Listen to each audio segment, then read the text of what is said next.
I just coded it by watching, YouTube videos and just asking questions.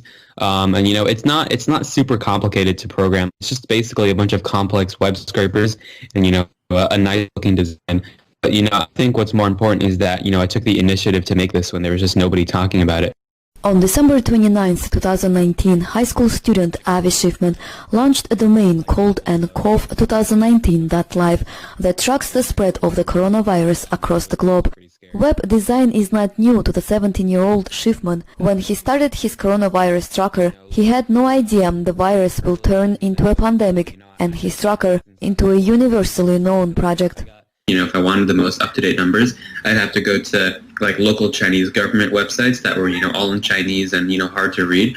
Or I could read news articles, but they were mostly out of date by the time I read them anyways, and, it doesn't change or anything. So, I started working on a dashboard thing that would be, really visually appealing, especially on a mobile device that, you could just easily get the most up-to-date numbers, just all in one place for all the countries. And since then, I've gained over 700 million visitors and, visitors from every single country every single day.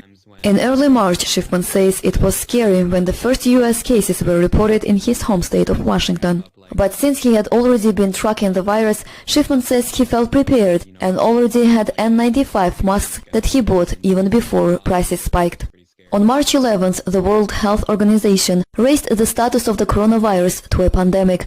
Countries began enforcing strict quarantine measures, and many began searching the web for the word pandemic. His website was ready to go after years of practice on computers. I just kind of started when I was a little kid, around when I was 7, and I guess my dad was just really into computers, and there was always just computers just around. Schiffman has already created more than 30 websites in 10 years, but he is especially proud of his global COVID tracker. He says the information is as accurate as the information that governments release. For now, he is rejecting other job offers. I don't really care that much about working as a career programmer, 9 to 5. I feel like that would take a lot of the fun and just the motivation I have out of programming. I want to make something that, people actually use. And so I don't want to just be another name on a contributor list. In 2020, Schiffman won the Webby Award for the Person of the Year. Dr. Anthony Fauci, director of the National Institute of Allergy and Infectious Diseases, presented him with the award granted for excellence on the Internet.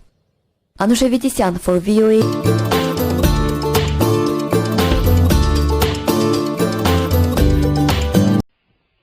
3 peregrine falcon chicks high up in this tower have become social media darlings during the pandemic shutdown period. People around the world have watched their hatching in April, their daily feedings, and their sibling antics, live via 3 webcams. It started 4 years ago when the falcon couple, Annie and Grinnell, had their first family in the Campanile. 3 webcams were installed. Falcon YouTube, Twitter, and Instagram accounts were created. Now with the pandemic and people stuck at home, the online viewership has jumped.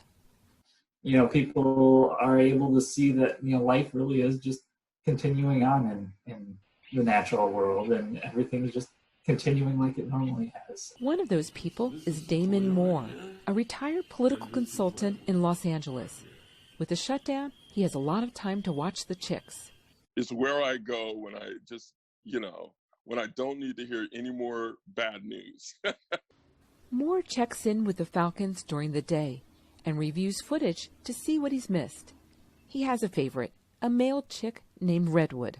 There's been a lot of food snatching, and Redwood is the one who turns to Annie and goes, "Mom!" So it's like, wow, that looks like a human home right there. It gives me a great sense of life going on and of life doing things well while we're sort of caught in this disease and death.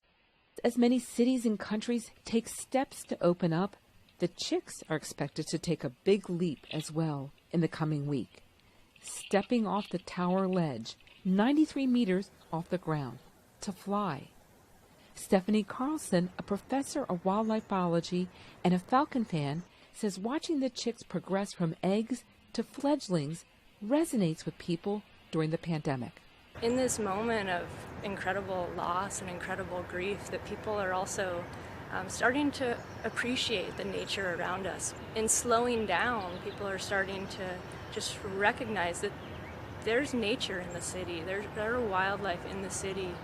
Something wild that has given joy and meaning during this difficult period.